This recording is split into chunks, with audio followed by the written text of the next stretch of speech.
Terus untuk membahas lebih lanjut, kita sudah terhubung dengan Komisioner Lembaga Manajemen Kolektif Nasional Bidang Keuangan dan Distribusi. Sudah ada Pak Waskito, kemudian juga ada Wakil Ketua Umum Bidang Organisasi Badan Pengurus Pusat Perhimpunan Hotel dan Restoran Indonesia. Sudah ada Pak Yuno Abeta Lahai dan juga anggota Komisi 10 DPR fraksi Golkar. Sudah ada Pak Ferdiansyah. Selamat malam Bapak-Bapak sekalian.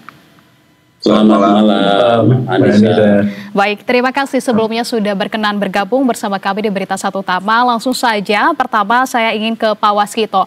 Pak Waskito, kita tahu mungkin ini sebetulnya meskipun tujuannya adalah baik begitu ya, mengantarkan niat baik untuk melindungi hak-hak dari musisi, akan tetapi nyatanya realitanya di lapangan masih banyak ketidaksesuaian. Ini sebetulnya apa permasalahannya? Apakah salah satunya adalah karena sosialisasi soal royalti terkait dengan hak cipta ini memang masih belum masifkah sehingga pemahamannya begitu ya, yang terlihat ini ada ketidaksamaan pandang soal pengertian royalti ini. Sebetulnya seperti apa aturan ini dan juga tujuannya seperti apa Pak Waskito? Ya baik, terima kasih Mbak Anissa. Selamat malam Pak Yuno dan Pak Ferdiansyah yang ada di seberang sana. Sebelum saya menjawab, saya ingin menyampaikan hal yang lebih fundamental, bahwasanya ketika negara ini menerbitkan sebuah undang-undang terhadap suatu objek yang diatur, berarti ada beberapa hal yang dianggap memang itu sangat bisa memberikan manfaat kepada kemaslahatan masyarakat Indonesia khususnya. Berarti pertama, objek itu dianggap penting. Yang kedua, objek itu juga dianggap memiliki manfaat bagi kemaslahatan. Yang ketiga, ketika sebuah undang-undang diundangkan, berarti aturan itu sudah terukur untuk bisa dilaksanakan. Untuk bisa dilaksanakan oleh setiap warga negara Indonesia. Artinya dalam konteks royalti ini, menurut pandangan saya, persoalannya itu bukan masalah di besar kecilnya tarif, tetapi lebih kepada kesadaran dari semua stakeholders, terutama kalau dalam hal ini kan para pengguna komersialnya. Kalau kita bicara aturan kan sebetulnya sudah ada dari tahun 82 Mbak Anissa. Yeah. Ya, kemudian disempurnakan lagi di tahun 2002 dan terakhir 2014. Tapi saya ingin memberikan perbandingan. Kalau royalti ini kan sifatnya lebih eksklusif ya, karena dia melekat hanya kepada pemilik hak, yaitu pencipta atau pemilik hak terkait. Nah, kita coba bandingkan mengenai pajak. Pajak ini kan sudah ada sejak bahkan sebelum Indonesia ini merdeka. Tapi apa yang terjadi kalau kita lihat dari ini, sebetulnya seberapa besar atau seberapa banyak masyarakat Indonesia ini yang sudah aware dan taat terhadap pajak. Padahal pajak ini sifatnya lebih universal dibanding dengan royalti tadi. Kalau royalti kan eksklusif ya. Artinya memang problem di sini yang paling mendasar itu adalah kesadaran kita semua, dalam hal ini para pengguna karya cipta ini, untuk mau menghargai karya cipta orang lain. Itu dulu. Kalau di situ tidak terbentuk, apapun akan menjadi dalih untuk menjadi abai terhadap kewajiban itu. Nah, kenapa dulu tidak menjadi isu yang seperti sekarang ini? Karena dulu orang belum menyadari bahwa kekayaan intelektual ini adalah sebuah aset yang memiliki nilai ekonomi. Ini terjadi ketika industri musik mulai hancur karena diterpa oleh digitalisasi dan semua sekarang mengandalkan informasi teknologi, sehingga mereka melihat peluang-peluang yang bisa didapat dari ruang-ruang publik ini yang bisa memberikan manfaat ekonomi. Dan sayangnya memang dalam konteks ini pencipta dalam tanda kutip itu termarginalkan dalam konteks perolehan manfaat, Mbak Anissa. Demikian. Oke, baik. Menarik untuk kita bahas bahwa kemudian sebetulnya aturan ini memang sudah lama sekali, namun baru kemudian ini terap begitu ya, menjadi sebuah polemik yang sekian besarnya saat ini adalah saat ini. Nah, apakah kemudian ini berkaitan juga dari kesadaran itu sendiri? Saya ingin ke Pak Yuno.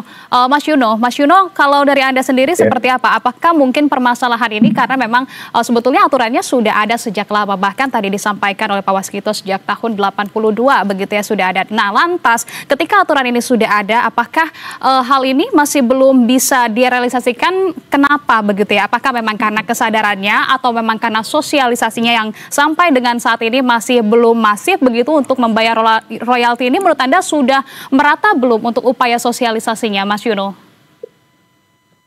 Ya, baik, thank you Mbak Anissa. Salam hormat rekan-rekan semua yang berada di seberang saya. Ya, jadi memang langsung saya tanggapi saja bahwa memang aturan ini memang seperti disampaikan Pak Waskito barusan memang sudah ada, yaitu adalah di Undang-Undang penyempurnaannya terakhir di 2014 ya, Undang-Undang nomor 28. Bahkan sudah diturunkan dengan Peraturan Pemerintah nomor 56 tahun 2021-nya. Nah, ini yang menjadi saat ini menjadi isu yang hangat kembali, itu kan memang teman-teman disadarkan lah, dibangkitkan kembali kesadarannya itu lewat pemberitaan terakhir ya, di mana ada proses hukum yang diterima oleh salah satu pelaku usaha makanan dan minuman gitu di Bali, sehingga ini menjadi isu kembali. Namun memang kami dari kacamata organisasi, kami sudah menyampaikan ini tentunya semenjak undang-undang itu diundangkan. Bahkan kami jujur saja kalau untuk hotel ya Pak Waskito, kita sudah punya MOU dengan LMKN untuk besaran royaltinya yang ternyata diperkuat lagi dengan peraturan menteri dan besarannya memang serupa gitu untuk hotel. Nah, yang untuk restoran ini memang karena asosiasi kami ini hotel dan restoran ya, ini memang saat ini menjadi isu karena emang kemarin itu kan proses hukum yang terjadi emang di sektor restoran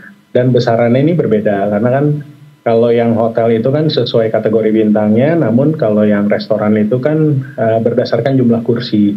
Dengan ada hak-hak yang tadi disampaikan juga di pengantar, total kurang lebih 120.000 per kursi per tahun. Nah, ini yang menjadi pembicaraan di anggota kami itu adalah tentunya tentang bagaimana sih ini sesungguhnya gitu. Dan kami sudah sampaikan juga secara organisasi bahwa memang ini sudah pernah disampaikan dulu gitu, dan jujur aja ini mungkin ya Pak Waskito ya, teman-teman juga ada pelaku-pelaku usaha yang memang baru berdiri dan memang menganggap selama ini pemutaran musik di tempat usaha itu juga bebas-bebas aja, dan sekarang jadi seolah-olah seperti disadarkan. Nah, kami memang menyadur semua keluhan, kami juga menampung semua keluhan, meskipun ya perlu diingat kembali bahwa kami juga hanya terbatas kepada anggota saja tentunya gitu, di mana keanggotaan kami memang dari total unit usaha yang ada di Indonesia ya, kita ini saat ini kita hanya mencakup kurang lebih sekitar mungkin sekitar di antara 50-60% saja untuk hotel, dan untuk restoran masih jauh sekali capaian kami untuk dari sisi keanggotaan, sehingga daya menyebarkan informasi kepada teman-teman pelaku usaha tentunya kami punya keterbatasan untuk itu gitu. Tapi tentunya kita punya semangat yang sama lah untuk bisa memberikan jalan keluar terbaik. Dan satu hal lagi adalah mungkin keadaan bisnis teman-teman saat ini, tentunya kita sama-sama ketahui bahwa memang jika ada ternyata pembayaran royalti ini menjadi sebuah kewajiban, mereka kan harus memasukkan ini menjadi sebuah elemen biaya tentunya gitu. Oke, baik. Saya ingin ke Pak Ferdi. Pak Ferdi, menanggapi jawaban dari Mas Yuno begitu, bahwa tadi disampaikan soal besaran tarif, kemudian juga ada keterbatasan untuk kemudian upaya mensosialisasikannya begitu ya, maupun juga dengan keadaan bisnis. Lantas, bagaimana tanggapan Anda dengan melihat adanya aturan yang memang sudah digaungkan sejak lama begitu, bahkan undang-undangnya sudah disempurnakan sejak 2014. Tanggapannya seperti apa dari permasalahan yang ada saat ini, Pak Ferdi? Ya, permasalahan itu kan adalah yang disampaikan oleh Pak Waskito dan Pak Uno, jelas dua hal saja. Yang pertama adalah mengenai tarif, Dan yang kedua adalah masalah penempatan terhadap klasifikasi dari tempat-tempat tersebut. Karena semangatnya sudah sama bahwa ini kita menghargai bahwa yang melihat harus mendapatkan royalti, maka saran kami adalah kepada pelaku usaha dan lembaga LMKM itu melakukan duduk bersama untuk menentukan lebih detail, lebih rinci terhadap tarif-tarif yang akan dikenakan. Satu. Yang kedua, apabila telah ditetapkan itu dengan dasar adanya kemauan untuk menghargai hak orang, adanya keinginan kebersamaan bahwa juga dalam saling membutuhkan antara dunia usaha dan para pemusik atau pemilik dari hak royalti, maka ditentukan saja dua hal tadi. Satu mengenai tarif dan klasifikasi daripada tempat-tempat tersebut. Sehingga tidak memberatkan. Yang tidak kalah pentingnya apabila ini sudah ditetapkan, diuji coba dulu. Ada masalah apa tidak di lapangan. Terhadap para pelaku yang ingin menggunakan hak-hak yang akan dipakai dalam kegiatan dunia usahanya. Apabila sudah tidak ada masalah, tidak ada masalah atau terkurangi masalah yang sangat besar, maka dilakukan sosialisasi.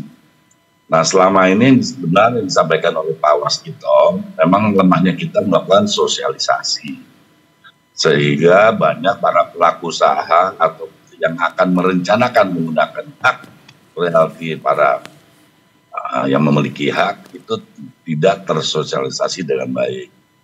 Pengalaman kami, sebuah kebijakan publik itu memang cukup lama memakan waktu. Jadi memang perlu dilakukan sosialisasi terus-menerus. Dengan kata lain, ada hal yang perlu kita sepakati, ada tenggang waktu. Nah, apabila ada seseorang pelaku usaha ingin menggunakan hak royalti yang ditetapkan, maka dia akan diberikan ruang waktu atau tenggang waktu. Karena ini kebijakan ini kan tidak serta-merta dipahami dengan cepat dan tepat oleh para pemakai yang akan digunakan tersebut. Sehingga dengan kata lain 3 hal saja, duduk bersama kembali, kemudian menentukan tarif, apakah atau mengevaluasi tarif yang selama ini telah berlangsung. Yang kedua, klasifikasi tempat yang akan menggunakan, tidak hanya di resto tapi juga bermacam-macam, apakah juga termasuk di hotel itu kan ada terbagi-bagi, baik itu yang ada di ruang meeting, di lobby, apakah di restonya atau di kafenya. Nah, juga yang kalau di tempat-tempat umum yang ada di tempat-tempat yang berkaitan dengan keanggotaan PHR tadi, bisa saja kafenya juga terbagi menjadi klasifikasi kafe-kafe. Apakah kafe besar, sedang, kecil, mungkin juga warung. Nah, ini juga harus kita sepakati untuk mengklasifikasi itu, sehingga masyarakat juga tahu menempatkan diri. Oh ya, kalau saya memutar lagu sebuah X, maka konsekuensi logisnya saya harus membayar setiap bulan misalnya 100.000. Itu menjadi masuk dalam penentuan harga pokok penjualan. Nah, ini harus tentunya di sini dari Bapak dan Ibu yang juga saya mendengar daripada berita satu ini, juga kita harus menghitung konsekuensi logis kalau dengan ditetapkan tarif tersebut. Walaupun katanya tidak terlalu besar, itu kan juga akan menentukan harga pokok penjualan baik itu di hotel maupun di restoran ataupun di warung-warung. Itu saja dulu, Mbak. Ya, akan ada dampak tertentu juga begitu ya. Cakupannya juga masih sangat luas kalau jawaban dari Pak Ferdi tadi begitu ya. Nah, kalau disampaikan tadi perlu ada duduk bersama juga begitu. Lantas apakah kemudian DPR juga dalam waktu dekat ini Pak Ferdi akan mendorong dari kementerian, kemudian juga dari para pelaku usaha begitu maupun LMKN ini untuk kemudian segera bisa merumuskan ini semua untuk kemudian diklasifikasikan atau seperti apa? Dalam waktu dekat akan dilaksanakan, Pak Ferdi?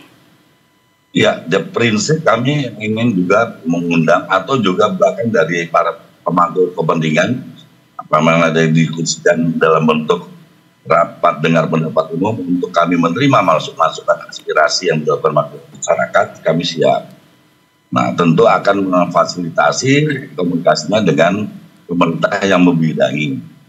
Nah, supaya apa? Supaya ada hal yang terjadi sinkronisasi keinginan masyarakat. Keinginan masyarakat itu termasuk pelaku usaha, kemudian yang memiliki hak royalti, dan pemerintah sendiri. Yang dengan tadi dua hal tadi yang menjadi penting adalah evaluasi tarif-tarif yang saat ini sudah berlaku, dan termasuk klasifikasi tempat ataupun kelas hiburan apapun yang menggunakan hak-hak daripada pemilik royalti tersebut. Baik, artinya kalau dalam waktu dekat Pak Ferdi, kira-kira kapan ini akan kemudian dilangsungkan pertemuannya? Ya, kami akan sudah membuka, jadi terima kasih dari Berita Satu. Ini jadi salah satu bentuk pengumuman kami. Kami siap, intinya siapapun yang akan mengadakan audiensi kepada DPR RI, kami siap untuk kita berdiskusi bersama. Nanti kita juga akan membantu memfasilitasi dengan para pemangku kepentingan yang lain. Intinya kami siap, tidak hanya sifatnya menunggu, jadi kami juga proaktif. Dan terima kasih Berita Satu untuk juga dalam forum ini adalah bentuk kita juga untuk mengundang para pemangku kepentingan untuk melakukan diskusi yang baik dan juga objektif terhadap permasalahan yang ada. Oke, baik. Terima kasih Pak Ferdi. Kalau begitu saya ke Pak Waskito. Pak Waskito, ini mengenai kemudian klasifikasi tadi menyambut jawaban dari Pak Ferdi begitu ya, skema tarifnya ini kan masih flat begitu, dan juga asas keadilan pemakainya nanti akan seperti apa? Kalau disampaikan oleh Pak Ferdi ini masih cakupannya masih luas sekali tempat-tempatnya. Apakah kemudian digunakan bagi warung kecil ataukah kemudian bagi kafe yang cakupannya waralabanya juga cukup besar begitu ya? Kita masuk pada polemik yang terjadi memang soal besaran tarif royalti ini, Pak Waskito, yang diberlakukan saat ini apakah betul bersifatnya sangat flat sekali seperti per kursi yang Anda sampaikan begitu, atau mungkin akan dilakukan penyesuaian lagi, tarifnya akan disesuaikan lagi agar kemudian lebih mencerminkan begitu ya, yang sesuai juga dengan realitas pemakai dari musik itu sendiri di lokasi-lokasi yang nantinya akan diklasifikasikan. Seperti apa Pak Waskito? Ya, perlu juga saya sampaikan di sini bahwa dari kemarin sampai dengan hari ini LMKN bersama LMK itu juga sedang menggodok panduan penyusunan besaran tarif. Karena memang tarif yang ada saat ini itu kan hanya berlaku untuk 13 kategori. 13 kategori. Tentunya ini kan belum mengakomodir seluruh stakeholder pemangku kepentingan pengguna karya cipta. Sebagaimana tadi disampaikan oleh Pak Ferdi gitu kan. Nah, memang karena itu sebuah keputusan menteri, maka kita mau nggak mau harus mengikuti tarif tersebut. Karena kalau terus kemudian kita memberikan katakanlah diskon dan lain sebagainya, ini akan menjadi celah untuk terjadi fraud dan lain sebagainya di dalam praktiknya gitu kan. Ini juga menjadi persoalan yang berbeda dalam pelaksanaannya nanti. Oleh karena itu kami sangat setuju tadi dengan anjuran dan saran dari Pak Ferdi bahwa memang kita perlu duduk bersama untuk membahas semua ini, dan yang terpenting adalah ketika ini menjadi sebuah kesepakatan, memang semuanya harus mau dan punya itikat baik untuk mentaati dan memenuhinya, gitu. Jadi kalau toh ini selama ini menjadi polemik karena merasa sosialisasi yang kurang atau tarifnya itu dianggap kurang relevan ataupun efektif, ya kita bisa duduk bersama kembali untuk merekonstruksi rancangan dan besaran tarif ini sehingga semua pihak bisa menerima apa yang menjadi keputusan nanti, Mbak Anissa. Ya, oke, baik. Masih membuka ruang untuk evaluasi terkait dengan besaran tarif ini ya. Saya konfirmasi Pak Waskito, artinya tidak saklek begitu ya, tidak flat sejauh ini adalah 60.000 per kursi per tahun, 120.000 per kursi per tahun. Ini masih terbuka ruang, sangat terbuka sekali begitu ya untuk dievaluasi. Ya, sebetulnya ada hal yang belum tersampaikan, bahwasanya kendati kita menerapkan 60.000 atau 120.000 itu, kami sebetulnya memberikan ruang kepada pengguna itu untuk membuat self-assessment mengenai akupansinya. Jadi misalkan satu restoran dengan jumlah kursi 100 kursi kali 120.000 memang akan menjadi besar. Tetapi kita memberi ruang kepada restoran tersebut untuk membuat self assessment, misalkan okupansinya dari 100 kursi ini hanya 60%, maka tarif itu 120.000 itu tidak dikalikan kepada 100 kursi, tetapi hanya dikalikan kepada 60 kursi. Jadi seperti itu. Jadi ini bukan sesuatu yang saklek dan strict, tetapi memang ada. Ya, Pak Waskito, kami kehilangan jaringan Anda. Kami masih mencoba untuk memperbarui lagi. Kalau begitu saya langsung akan menanyakan ke Pak Mas Yuno. Mas Yuno, lantas bagaimana tanggapannya? Apa kemudian yang menjadi keberatan dari para pelaku usaha, begitu khususnya adalah dari PHRI ini terhadap tarif flat yang kemudian pelaku usaha ini juga mengeluhkan begitu ya, seperti 120.000 per kursi per tahun dianggap ini masih belum adil, kemudian juga variasi dari skala usahanya ataupun frekuensi pemakaian musiknya juga masih belum dikaji lebih lanjut. Apakah untuk kemudian kegiatan live atau kegiatan yang biasa masih banyak sekali cakupan-cakupannya yang begitu luas begitu ya. Soal tarif ini catatannya kalau dari PHRI seperti apa, Mas Yuno? Iya, sebetulnya gini Mbak, ini kan tarif sudah ditetapkan yang seperti saya sampaikan ya. Semua ada dasar hukumnya. Tadi Pak Waskito menyatakan ada ruang lain, yaitu adalah tentang okupansi yang bisa dilakukan secara self-assessment. Saya pikir ini juga perlu pemberian informasi lagi gitu, dibutuhkan lagi sosialisasi nih kepada teman-teman anggota kami di bidang restoran. Namun di balik itu semua, hal penting yang menurut kami dan menurut kacamata PHRI itu yang perlu dilakukan adalah tadi Pak Waskito sudah mencontohkan dengan pembandingan, yaitu adalah tentang kepatuhan membayar pajak gitu. Nah, saya pikir itu hal yang cocok untuk bisa dijadikan pembanding.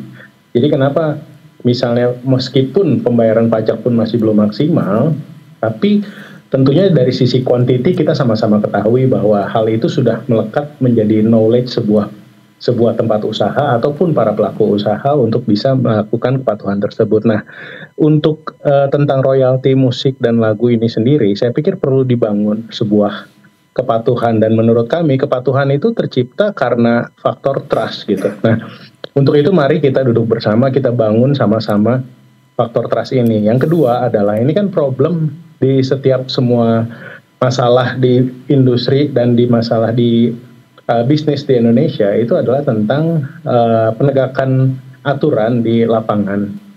Nah, jadi menurut kami perlu selain soal tarif dan sebagainya, itu kita juga perlu duduk bersama bagaimana caranya menegakkan keadilan ya, fairness at the playing at the same field-nya tuh jadi tercipta gitu. Nah, saya pikir dengan digitalisasi dan juga mekanisme transparansi itu menjadi sebuah pegangan yang mutlak di LMKN pun gitu. Nah, sehingga apa yang diamanatkan di dalam PP 56 2021 tentang pembuatan pusat data lagu dan musik dan juga sistem informasi lagu dan musik itu juga menjadi sangat dibutuhkan saat ini. Dan balik lagi, faktor trust dari teman-teman untuk bisa membayarkan hal tersebut yang memang sudah diatur dan sudah menjadi undang-undang, itu otomatis akan tumbuh gitu. Oke, baik. Mas Yuno, lantas kalau tindakan ataupun upaya konkretnya begitu ya dari PHRI untuk kemudian merangkul rekan-rekan para pelaku usaha agar kemudian dari polemik royalti ini kemudian bisa berakhir dengan baik, dengan asas keadilan juga, seperti apa upaya yang dilakukan oleh PHRI? Untuk saat ini ya Mbak ya, kami ini kan bilang kalau aturan sudah tertulis dan itu sudah didasari dengan sebuah undang-undang, saya pikir itu tidak menjadi sebuah ranah negosiasi lagi gitu. Dan silakan patuhi aja. Untuk teman-teman bagi yang memang merasa bisnisnya terbantu dengan pemutaran musik, ya mau nggak mau bayar teman-teman, karena aturannya itu sudah ada. Silakan bayar, ikuti aturannya. Dan memang kalau diperlukan sosialisasi ya kita bisa bantu untuk undang LMKN, LMK untuk menjelaskan gitu loh. Kan sekarang nggak susah ya kita dengan mekanisme online gitu meeting. Nah, tapi teman-teman pun punya pilihan gitu. Kita juga sampaikan kalau memang ternyata itu menjadi sebuah beban biaya usaha dan masih saat ini dirasakan itu menjadi sebuah nilai yang bisa berdampak terhadap perkembangan dan pertumbuhan usahanya, ya nggak usah puter musik gitu, nggak ada masalah. Kan LMKN pun tidak memaksa semua teman-teman pelaku usaha itu untuk harus muter musik dan harus bayar, kan nggak gitu ya Pak itu ya. Jadi memang saya sudah sampaikan ini real udah ada, tinggal dibaca aja. Yuk kita lihat sama-sama aturannya sehingga pilihan tetap ada kok gitu, bukan nggak ada pilihan. Gitu. Ya, oke baik. Kalau begitu saya ingin ke Pak Ferdi. Pak Ferdi, tapi ini yang menjadi polemik juga yang sekarang banyak diperbincangkan begitu adalah karena kekhawatiran akan kriminalisasi dari para pelaku usaha begitu ya. Sebagian kafe bahkan memutuskan untuk tidak memutarkan musik sama sekali karena mereka enggan begitu. Mereka ada kekhawatiran dan juga ketakutan akan dikriminalisasi terhadap aturan ini begitu ya. Nah, pendekatan hukum menurut Anda yang saat ini dijalankan begitu ya di masyarakat apakah terlalu cukup keraskah mengingat bahwa terhadap pelanggaran yang sejatinya kita tahu bahwa ini memang kan ke arah tindakan administratif begitu ya. Seperti apa tanggapan Anda? Ya, Mbak, Pak Waskita dan Pak Yuno, kita kan negara Pancasila yang juga ada satu hal yang kita lupakan mungkin tadi tidak hanya berdasarkan hukum, tapi ada etika dan bermusyawarah. Nah, tadi ada satu hal yang kalau kita dalami yang perlu juga kita angkat adalah kesanggupan. Misalnya sebuah kafe, saya sanggupnya bayar setahun misalnya cuma 1 juta nih. Ada nggak peluang itu untuk berdiskusi, bermusyawarah dengan LMKN dan dibantu oleh PHRI? Kalau itu terjadi sebenarnya tidak menjadi kriminalisasi, Mbak. Nah, itu yang saya kira ada ruang-ruang untuk dibuka untuk dilakukan bermusyawarah. Nah, dengan ya katakanlah misalnya kasus COVID kemarin, kan pelaku usaha sangat berat, nggak akan mungkin dia membayar apa yang diperkirakan dengan diprediksi dengan jumlah misalnya okupansinya 60-50 itu kan sangat fluktuatif sekali. Nah, oleh karena itu ada nggak peluang itu dibuka untuk bermusyawarah, tapi tidak terkunci dengan aturan. Jadi ada addendum lagi bahwa sebuah kafe A hanya mampu misalnya membayar 1 juta per tahun dengan karena kondisi. Nah, tapi harus ada explanation atau harus penjelasan dan keterbukaan serta transparan bahwa yang disampaikan itu benar adanya, bukan hal yang relatif kebohongan. Nah, ini yang juga perlu dilakukan. Jadi saya yakin tadi disampaikan oleh Pak Waskito dan Pak Yuno, ini kan semuanya sama, etikat baiknya menghargai hak orang. Yeah. Kalau itu disepakati ya tentu kita jalan, dan kalau jalan itu dilakukan dengan aturan perundang-undangan tidak bisa ditempuh, ya tentu ada namanya kita dengan niat adalah musyawarah dengan mengajukan. Nah, ruang-ruang itu harapan kami dari LMKN dan PHRI atau pelaku usaha yang lain itu dibuka sehingga apa? Tidak terpaku dengan aturan-aturan tertulis, tapi adanya kesepakatan lagi terhadap kemampuan berdasarkan situasi dan kondisi yang mungkin saja terjadi fluktuatif kondisi dari para pelaku usaha. Oke. Nah, kalau itu adalah itu Mbak, kira-kira ya. Mbak. Oke, baik, karena kita tahu juga dari UU Hak Cipta ini juga memuat sanksi pidana hingga 4 tahun begitu dan didenda miliaran rupiah meskipun hanya berlaku apabila atas dasar pengaduan dari pemilik haknya itu sendiri. Nah, terkait dengan revisi Undang-Undang Hak Cipta ini sepertinya juga masih digodok begitu oleh pihak DPR RI. Lantas Pak Ferdi, apakah kemudian polemik ini juga akan masuk dalam pembahasan untuk revisi Undang-Undang Hak Cipta ini? Ya, untuk prolegnas prioritas tahun ini menurut kami belum, atau sepengetahuan kami belum ada, tapi sudah masuk long list juga untuk dilakukan revisi di badan legislasi. Nanti tetapkan kalau memang ini menjadi hal yang memang kuat dorongannya, tidak menutup kemungkinan kita masukkan menjadi pembahasan masuk di shortlist atau pembahasan khusus prioritas di tahun 2026. Tentunya dengan permasalahan sebenarnya apa sih dengan perjalanan dari 2014 sampai dengan 2025 sekarang, apa yang mendasar membuat implementasi undang-undang ini sulit dilakukan. Itu juga kami perlu masukan dari para pemangku kepentingan seperti para pelaku yang punya hak royalti, para pelaku usaha dan juga LMKM yang selama ini berkecimpung menangani Nah itu juga dia ada landasan sosiologisnya, kenapa ini harus dirubah, ada landasan juga berkaitan dengan hukumnya, yuridisnya, dan tentu situasi dan kondisi yang saat ini terjadi yang membuat beberapa pasal mungkin itu tidak bisa dilaksanakan dengan baik. Tentu kita juga terbuka untuk mohon masukannya hal-hal itu, karena kalau tidak ada hal-hal yang signifikan dalam konteks perubahan sebuah revisi undang-undang, ya buat apa juga, artinya undang-undang yang sudah ada yang belum dijalankan kok udah mau direvisi kembali, kan gitu. Nah itu juga harus kita cermati dengan baik. Kalau permasalahannya itu hanya segelintir aja, kecuali masalah itu menjadi sangat pokok, mengganggu kondisi para pemangku kepentingan dan sangat mendasar. Nah itu baru kita juga harus diskusi. Oke, baik. Kalau begitu saya ingin ke Pak Waskito untuk kemudian kita memperjelas juga begitu ya yang sedang hangat begitu diperbincangkan, yang jadi kontroversi juga adalah terkait dengan jenis musiknya juga nih Pak Waskito. Ini sebetulnya apakah dipertanyakan suara alam juga kena royalti atau tidak sih Pak Waskito? Kemudian hitung-hitungan dari 60.000, 120.000 itu sebetulnya dari mana Pak Waskito? Ya sebetulnya gini, yang dimaksud suara alam, kalau toh ada suara burung pun harus bayar royalti ya. Jadi yang dimaksud begini, kalau misalkan suatu tempat usaha itu memelihara burung, terus kemudian burung itu berkicau dan memberikan rasa senang kepada orang pengunjung, itu kita tidak mungkin akan terkena royalti. Tetapi jika suara burung itu kemudian direkam menjadi sebuah audio, ya, menjadi sebuah metadata yang bisa ditransformasikan melalui kabel maupun non kabel, berarti di situ kan ada namanya master mekanikal.